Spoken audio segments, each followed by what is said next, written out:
বন্ধুরা, আজকে মঙ্গলবারে হচ্ছে পনিরের তরকারি। এই যে হয়ে গেছে এখানে পনিরের তরকারি,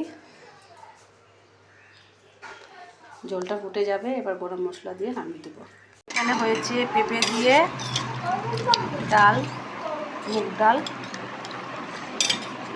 না, এটা মটর ডাল হয়েছে, আর সজনে ডাঁটা, পোস্ত, সর্ষে বাটা, খুব ভালো লাগে গরমের মধ্যে। সবশেষে এই চাল কুমড়োগুলো ভাজা করে নিচ্ছি ডালের পাতায় খাওয়ার জন্য। এই যে খুব ভালো লাগবে খেতে। সবার নিশ্চয়ই খাওয়া হয়ে গেছে, কিন্তু আমি এখন খেতে বসবো,